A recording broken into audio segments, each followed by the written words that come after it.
Welcome to What to Watch Wednesdays, hosted by someone's favorite film buff, Nathan.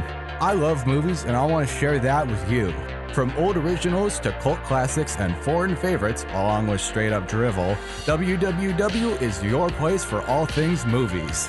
Stick around and we'll leave you with a movie to watch over the weekend with your family or that special someone. So sit back, relax, and enjoy the show. 88.1 The Burg, your Music Central. My name is Nathan. Welcome back to What to Watch Wednesdays. And for our movies on the watch list tonight, we are going to be taking a look at some movies by Steven Soderbergh. Yes, he does sound a bit like he's supposed to be pronounced, I don't know, Soderbergh. Yes, this is my soldering iron, and I am Steven Soldering Iron. I don't know where I was going with that joke, but I do know where I'm going with the reviews tonight, because we're going to be taking a look at a couple of his more popular movies, and then we're going to shout out a movie of his that I really like because it's weird. But without spoiling too much of it, I will go through our watch list tonight. It consists of Ocean's 11 from 2001, Traffic from 2000, and Schizopolis from 1996. Can you guess which one is the weird one? Yeah, Ocean's 11. It's very weird. Stick around for after the quick break, and we'll get right into Ocean's 11. 88.1 The Burg, your Music Central. My name is Nathan. Welcome back to What to Watch Wednesdays. And for our first movie on the watch list tonight, we are going to be taking a look at Ocean's 11 from 2001, available on Peacock and available to rent. I'd highly recommend renting it. So, for those of you who are more regular listeners of my show, you may know that I have reviewed Ocean's 11 before. I've reviewed the entire trilogy before, because it's Ocean's 11, and then it's Ocean's 12, and then it's Ocean's 13. You'd really think they'd go, oh no, it's Ocean's 11 Part 2 and then Part 3, but no, they were smart about it, and they knew how numbers worked, rather than just doing Part 2 and Part 3, because that would sound like sequels, whereas the other ones that are Part 12 and 13...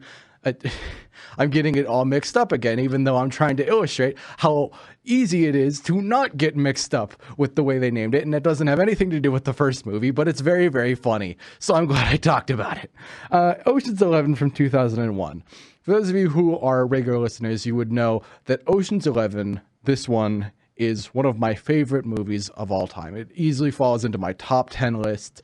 Like, I love this movie. I loved it since I first watched it. I hadn't even seen the original one, and then I went back and watched the original one. It was just kind of middle of the road, and then I watched this again. It's just like, no, it's a breath of fresh air.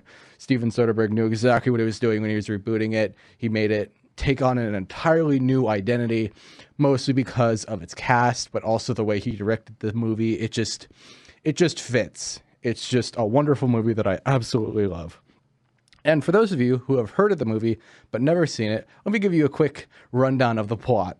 It is about Danny Ocean, George Clooney, teaming up with a guy named Rusty, his old pal, who's played by Brad Pitt, and they have to go and rob a casino run by Andy Garcia, where George Clooney is trying to get his wife back, who's Julia Roberts. Okay, quick thing to address.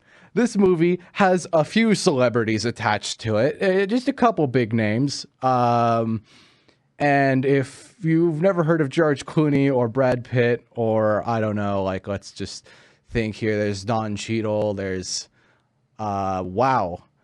Oh, Matt Damon. I was about to say that all the names just got scared right out of me. How upsetting would that have been? No, we've got Bernie Mac, rest in peace.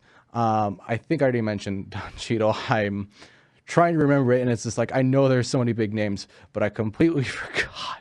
The big ones are definitely George Clooney, Brad Pitt, Julia Roberts, Matt Damon. Like, all of them are massive names. If you've never heard of them before, you've probably been living under a rock, or you really don't care about celebrity culture, which I wouldn't blame you if you didn't. But you got to understand, it is a star-studded cast. Like, to put it in perspective, when they were making Ocean's 12, the sequel, all of these big actors took like less money just so they could all work together. That's how many of them there were, and how much they maybe didn't have enough budget. Or it's just like, that's how big these names are, is that they had to take like a decrease in the amount of money they were paid just so that they could all fit into it. The first movie wasn't like that, but it just kind of goes to show this is a massive cast of big names, because it's 11. Of course, it's going to be big. And you may be asking, well, if there's so many big names, is it any good? Because a lot of movies that have a lot of big celebrities may not, it's not necessarily always an indication of it being good. I mean, it is more often than not pretty good, but there's always that chance, there's always that possibility that maybe this star-studded cast is all going to mess up. Like sometimes there's been movies with like, I have heard of a movie that had like Morgan Freeman, Michael Caine, and Alan Arkin all in a movie together. And apparently it critically kind of flopped. And it's just like, wow, with those three actors, I think it was a mistake on the studio or the director. So there's always a chance. There's always a chance that some movie isn't going to do good, even though it has some of the biggest names in Hollywood. Ocean's 11 is the textbook example of what happens when it works better than it should.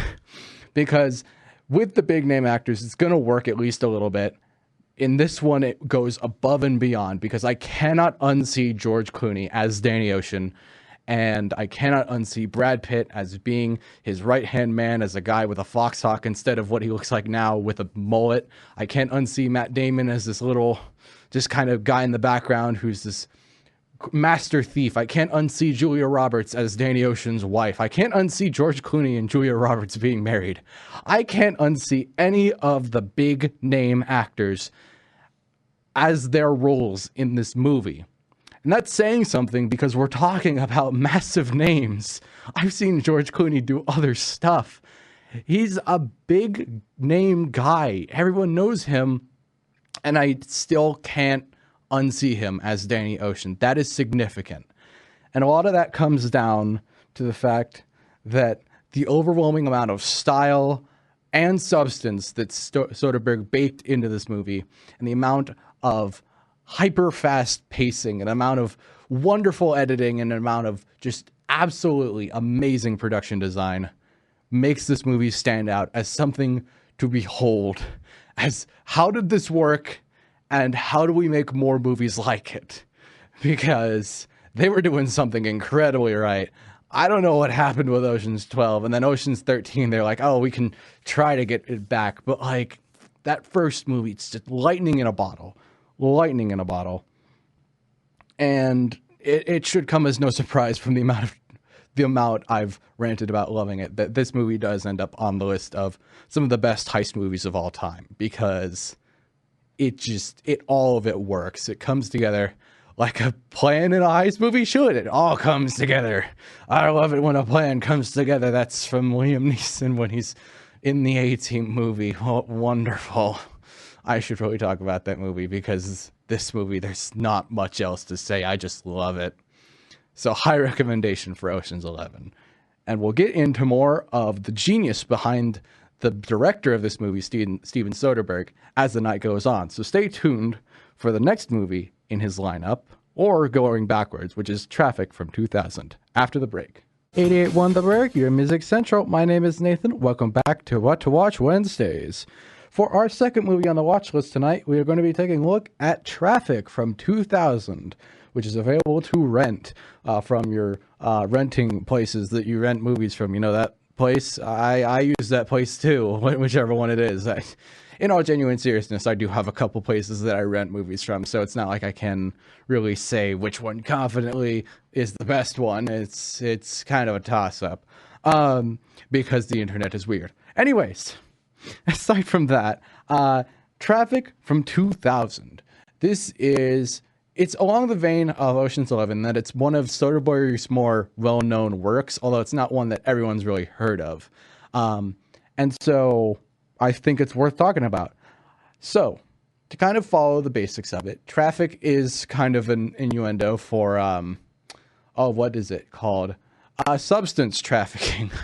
Yes, it's another one of these kinds of movies. I find that there's a bit of a running theme through some of my reviews, but I'm not going to think about it. So, Traffic 2000, it's about 3 different stories sort of surrounding the substance trafficking in the United States. To my memory, it doesn't really say what specific time period it's in. It kind of just more so says it's the US's war on substance. So it could have been taking place in the year 2000. It could have been taking place during the Reagan administration. I don't really know, and I can't really tell. So what I will say It's three different stories that don't really overlap and are more so focused on telling an individual part from, like, it's about telling the one central story from three different perspectives, if that makes sense, which I think it does. So they have one story about a couple of Mexican police officers who basically patrol the border and make sure people aren't bringing in any type of substances that are illegal and not allowed in Mexico. One of these police officers is played by Benicio del Toro, a wonderful actor who I absolutely love. Then there is the story of a judge in Ohio who's like cracking down on substance use in America and is basically giving a bunch of talks for it. And first of all, he's played by Martin Sheen, aka the guy in Apocalypse Now, and the father of Charlie Sheen. And his daughter in the movie is also on a lot of stuff. So it's kind of showing the inherent irony of... Irony is not an amazing word because irony often means comedic, or it's used in the sense of being comedic, but it does fit because it doesn't always mean it. And it is quite ironic, quite literally, that a father of a child who's so basically dead set on eliminating all use of substances in America has a daughter who is constantly using substances. That is dramatically ironic. But Martin Sheen, wonderful. And then then the third story is about a family who has a mother and a father, and the father is caught up in the trade, and then he's getting investigated, not invested. He's being invested by the FBI. Yes, they are giving him money and helping him work on the stock market. No, investigated by the FBI. And I'll be completely honest, even when looking it up, I had to remember specific details of this story. I was just like, who played the dad again? Oh, him. I don't remember him. What about, I didn't even look at the wife because I was like, I don't really remember this. And to be completely honest, this story, this aspect of the movie is very forgettable in comparison to Benicio del Toro and Martin Sheen. It's not like it's bad, and I remember it having a good conclusion in terms of a story. It had a beginning, it had a middle, had an end, which is very hard to do when you're juggling three things at once. But the way I describe it is it's purely functional rather than being a focal point or anything major. It's kind of like it's the B plot that's always running in the background and is kind of always just kind of developing, and you're just kind of like, okay, can we go back to the bigger ones now, please? And then you get to Martin Sheen and you're like, oh, I gotta follow with this one. This one's interesting and complex and deep. And then you get to Benicio del Toro and you're like, oh, he's going across the streets. He's chasing down people. This is interesting to watch. And then it goes back to this one and you're like, who's this guy again? So in comparison, on its own, it would have been fine as a movie. So I think it is good that the other two are there to kind of prop it up and make this movie very good. As I said, both the other two plot lines are excellent because Martin Sheen is a wonderful actor and Benicio del Toro does a bang of job. I will say it's worth watching for those two. And I will also mention that this is kind of an anthology movie. And if you're not really into anthology movies, I'd recommend giving this one a shot because, and this is where we get into Steven Soderbergh's genius and why I love him as a director, there are different color tints for each of the stories. So basically, when it's Benicio del Toro and they're in Mexico, everything is tinted yellow. And that might sound familiar because for those of you who are fans of Breaking Bad, whenever they travel to Mexico in that show, I know that they color it yellow. It looks very yellow. They emphasize the yellowness of the desert just to kind of bring out the expressiveness of the scenery around them. And it's kind of like, that's a famous thing. I know for a fact Breaking Bad came out after Traffic. I want to say that Breaking Bad stole it from Traffic, but I'm pretty sure this was a constant thing in media even before Traffic came out. So I'm not even going to make that claim quite yet. But it's definitely inspired by things like Traffic. And then with Martin Sheen, the thing that stands out to me is that it's very cobalt blue. It's extremely cobalt blue, just to kind of emphasize the dark, not even like the weird. I think the reason they did it is because cobalt blue sometimes like oversexed with like spy thrillers a little bit, or like kind of these conspiracy genre stuff. And it is kind of a conspiracy story because it's about a judge, like someone working in law enforcement, trying to prevent substances from being used, and his daughter is using substances. It has the bare minimum bone structure of a kind of conspiratorial story. So I think it works. And to my memory, that's actually part of the reason the third story sort of failed to grab my attention, because I don't remember what the color was of it. I just remember it being maybe slightly brighter than the other two, and it didn't have any like distinguishing colors. Maybe it was green. I can't say for sure. It just didn't have the same flavor to it that the other two stories had. And important to note, once again, none of these stories overlap. There's maybe one instance where it shows them on at like the border, and one of the characters, I think from the family story, is crossing the border going either into the United States or out of it, and then it pans out from her car and pans over and sees Martin Sheen going in the opposite direction of where she's going. That's the only overlap you really see in the stories. And yet they balance it so well because they're all telling the core idea of substance trade in America. Wonderful movie, wonderful, high recommendation. Like I said, the B story, it still works as a story. It's not like it's going to be difficult to watch if you like writing stories. It's just not as good as the other two because the other two are so well executed. But it does come with the content warning because it's about substance use. And like I said, Martin Sheen character's daughter is using. There are some very intense moments with that. So maybe stick out if that sort of triggers you. Like I say, with something like Requiem for a Dream, it's definitely better than Requiem for a Dream, but still kind of intense. So there's that. Okay. After the break, we're going to take a look at another movie by Soderbergh that I'm not even going to hype up quite yet, because just buckle up is all I'm going to say. So stick around. 88.1 The Burg, your Music Central. My name is Nathan. Welcome back to What to Watch Wednesdays. And for our third and final movie on the watch list tonight, we are going to be taking a look at Schizopolis from 1996, available on Max. I can't read that name. I can't read a name like Schizopolis and not laugh at it, okay? That's a weird name for a movie, but it fits perfectly. So, as we've been talking about tonight, Steven Soderbergh is the director of the absolutely wonderful Ocean's 11, the incredibly competent Traffic from both 2001 and 2000 respectively, and then he made Schizopolis from 1996. Now, not in that order specifically, because 2001 didn't come before 1996, but I don't care. This is a very good movie. Schizopolis is a wonderful movie because I was sitting alone just watching it to my heart's content, and I probably paused it and yelled, "What is going on? What is happening? Steven, what are you doing?" I did that approximately about 3 times out loud while watching this movie. That means it's very good. No, that is really the tagline for it. It will make you pause and go, what am I watching? And why can't I stop? This movie is about Steven Soderbergh, yes, the director, who is also the main actor, because it's one of those kinds of movies, where he plays 3 different characters.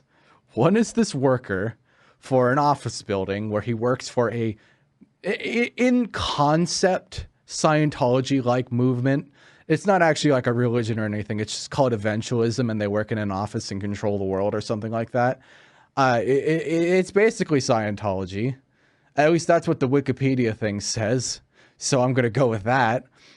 He also plays an exterminator, maybe is the correct term. I don't really know what to call it. He just wears a weird orange jumpsuit and has blacked out steampunk goggles. Okay, like I can't explain why I think that's that's an exterminator, other than the fact that he walks around with a massive backpack on him that has like a hose attached to it and he sprays stuff sometimes in the movie.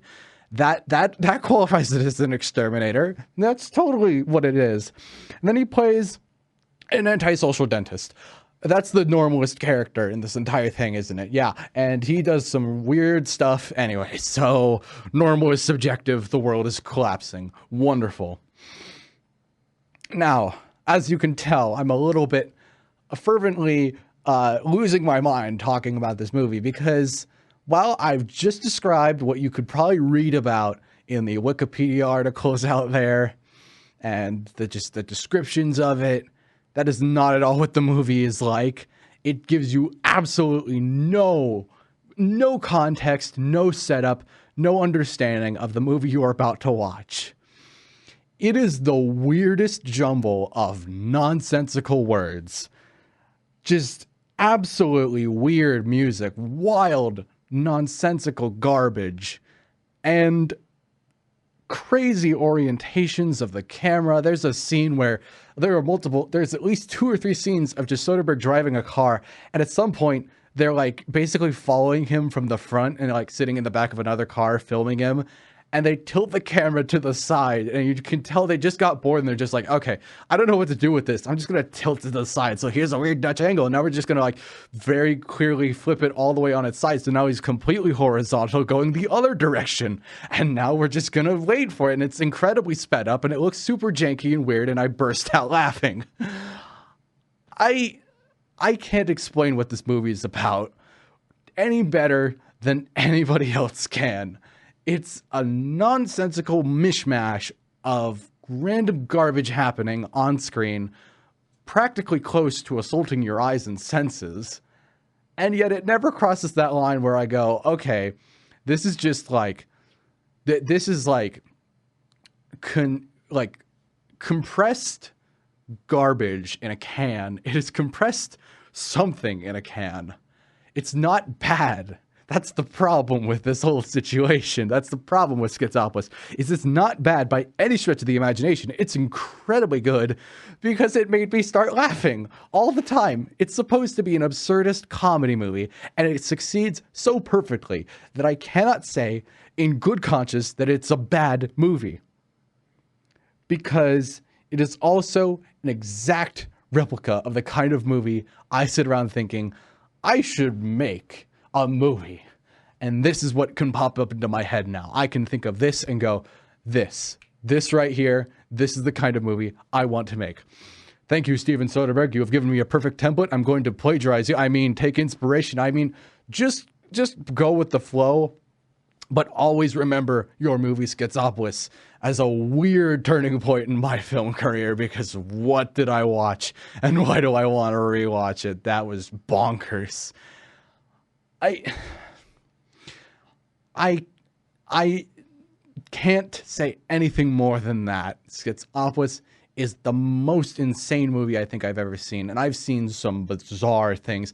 I've seen a movie where a tire comes to life and makes people's heads explode with psychic tire powers and then gets reincarnated as a tricycle. No, I am not making that up. It is a movie called Rubber, and I wasted my time watching it. It was horrible. And this movie was the opposite. It's a weird, bonkers movie about Steven Soderbergh working for a Scientology movement while playing an exterminator who just says, I don't even know, Rubik's Cube constantly, just to indicate that he wants to sleep with a woman. And then he like just transfers his mind into a copy of himself that is also this, who's now an antisocial dentist, and then starts having an affair with his own wife because he's playing 2 different characters, and they're both men who like want this woman, and it's played by his ex-wife. And then it, like near the end of the movie, the last 15 minutes, they just switch it around so that every scene that you've seen before in the movie that's played out weirdly and differently, now they play it normally, but then Steven Soderbergh talks in Japanese, and then he talks in Spanish, and none of it makes sense, but all of it is funny. You can tell something about this struck a chord, and I don't know why, but I cannot recommend Schizopolis from 1996 enough if you've never seen a Steven Soderbergh movie or if you've seen Ocean's 11. This one is a trip. I cannot recommend it enough. So, we're going to take a quick break and then we'll close out the night. 88.1 The Burg, your Music Central. My name is Nathan. Welcome to the end of What to Watch Wednesdays. Thank you for tuning in. We are going to close out the night by talking about the 3 movies that we reviewed, which would be Ocean's 11 from 2001, Traffic from 2000, and Schizopolis from 1996. And we will also go over The Weekend Watch. This is the movie that I'd highly recommend over the other 2, the one that I think you should spend your weekend watching. It's just my opinion, but I'd highly recommend it. It gets my stamp of approval because I'm an authority on these kinds of things. I'm on a college radio station. So, what's The Weekend Watch? Unsurprisingly, if you were listening to the last review of the night, I'm going to pick Schizopolis as The Weekend Watch. It's not a movie that you have to see, but by golly, I think you're going to have a ride watching it because it is unexplainable, it is nonsensical, but it is always downright hilarious. I couldn't stop pausing and going, what am I watching? And then unpausing it and continuing to watch. It's just, if you want to get a good glimpse into the mind of a person like me who would love to make movies and want to be weird and experimental all of the time, this is a perfect way to experience what it's like living in that headspace for a little while because it strikes a chord with me so very deeply. I adore Steven Soderbergh mostly because of this movie now. And I liked him before I saw this movie. After this, I was like, wow, he is one of my favorite directors. He always was, but now he's like probably in the top 3 just for Schizopolis. And it's so weird because I've never even thought about it, but it just sticks with me because it's just like, this is the kind of movie I'd like to make. So, thank you for listening, as always. If you're interested in reading some more text-based reviews of the movies that I talked about tonight, you can follow us at What to Watch Wednesdays on Instagram. Tune in this weekend from 9 to 11 a.m. Here on 88.1 The Burg, because I'm going to be looking at some more Steven Soderbergh movies with a guest host. And yeah, I don't know if you'd want to miss that. Please do tune in. And that will be What to Watch Weekends, not What to Watch Wednesdays. Anyways, thank you for listening, and I will see you all next week.